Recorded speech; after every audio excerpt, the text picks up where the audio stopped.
क्या कांग्रेस के लिए अपनी ही बात से पलट जाएंगे प्रशांत किशोर? ये मैं इसलिए कह रहा हूं क्योंकि प्रशांत किशोर ने अभी हाल ही में राहुल गांधी और प्रियंका गांधी से मुलाकात की है।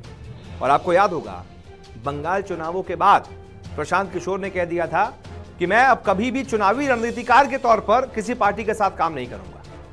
लेकिन अब खबर सामने आ रही है कि कांग्रेस से लगातार मुलाकातें जारी हैं। उनके ही जो सहयोगी रहे थे 2014 में, साथ में उन्हीं की टीम मेंबर जो अब कांग्रेस के साथ काम कर रहे हैं, बीते 1-2 महीने पहले ही जुड़े थे, उन्होंने अभी बीते दिन मुलाकात की थी प्रशांत किशोर से। और उसके ठीक अगले दिन प्रशांत किशोर ने राहुल गांधी और प्रियंका गांधी से मुलाकात की है।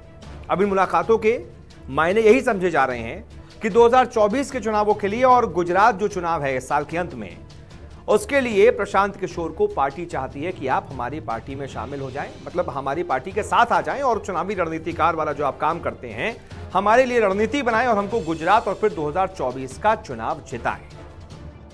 हालांकि इसको लेकर अभी कोई भी आधिकारिक बयान कांग्रेस की तरफ से नहीं आया है, लेकिन हिंदुस्तान टाइम्स की बाकायदा एक रिपोर्ट है। उसके मुताबिक पीके के साथ यह बैठक गांधी परिवार के अन्य चुनावी रणनीतिकार सुनील कनुगोलू के साथ मुलाकात के एक दिन बाद हुई। दोनों नेताओं ने कहा कि प्रशांत किशोर की मुलाकात उनके गुजरात अभियान पर कांग्रेस पार्टी के साथ काम करने के बारे में थी।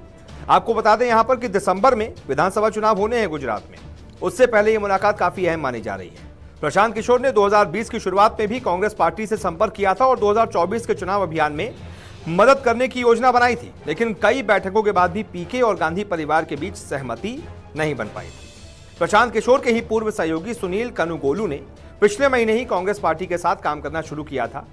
तो पीके की कांग्रेस के साथ काम करने की संभावनाएं एक तरीके से कहा जा रहा था कि कम हो गई हैं, क्योंकि दोनों पहले साथ में थे, फिर अलग हो गए थे। 2014 में मोदी को जिताने के बाद दोनों अलग हो गए थे। प्रशांत किशोर अलग हो गए थे और सुनील बीजेपी के साथ ही कुछ समय तक बने रहे थे। अब सुनील क्योंकि कांग्रेस में आ गए थे तो सबको लगा कि यहां पर प्रशांत किशोर की दाल नहीं गलेगी। दोनों ने 2014 में CAG एक उनका संगठन था, सिटीजन्स फॉर अकाउंटेबल गवर्नेंस।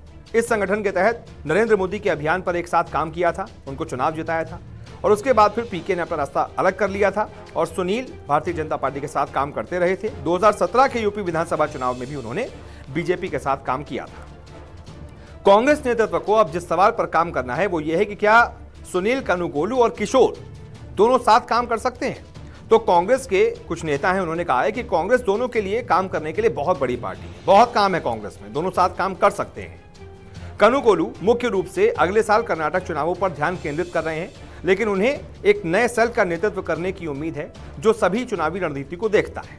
सूत्रों के हवाले से कहा यह भी जा रहा है कि प्रशांत किशोर ने जब राहुल गांधी और प्रियंका गांधी से गुरुवार को मुलाकात की तो उन्होंने यह भी कह दिया कि अगर नरेंद्र मोदी को, अमित शाह को, भारतीय जनता पार्टी को हराना है अभी से जुट जाओ, आज से और अभी से तत्काल जुट जाओ, मेहनत करो, रणनीतियां बनाओ, नहीं तो हाथ मलते रह जाओगे। कांग्रेस को बहुत बड़े मेजर लेवल पर सर्जरी की जरूरत है, लोगों की जरूरत है जो कांग्रेस के लिए ईमानदारी से काम करें, जमीन पर कांग्रेस को मजबूत करें। जैसा स्ट्रक्चर भारतीय जनता पार्टी का पूरे देश में है, कांग्रेस को भी बूथ लेवल तक वैसे स्ट्रक्चर को क्रिएट करना पड़ेगा। तो देखते हैं कि प्रशांत किशोर क्या कांग्रेस के साथ जुड़ते हैं या फिर नहीं, और इन मुलाकातों का कोई सिला निकलता है या फिर नहीं। वैसे आप क्या चाहते हैं? अगर आप एक कांग्रेस समर्थक के रूप में इस वीडियो को देख रहे हैं और आप कांग्रेस समर्थक हैं तो आप क्या चाहते हैं? प्रशांत किशोर को कांग्रेस के साथ जुड़ जाना चाहिए या फिर नहीं?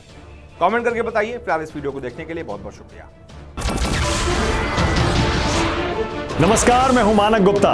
अगर आपको हमारा ये वीडियो पसंद आया हो तो इसे लाइक और शेयर जरूर करें, और हां, हमें सब्सक्राइब और फॉलो करना ना भूलें ताकि आप देश और दुनिया की कोई खबर मिस ना करें। तो जुड़े रहिए हमारे साथ और देखते रहिए न्यूज़ 24।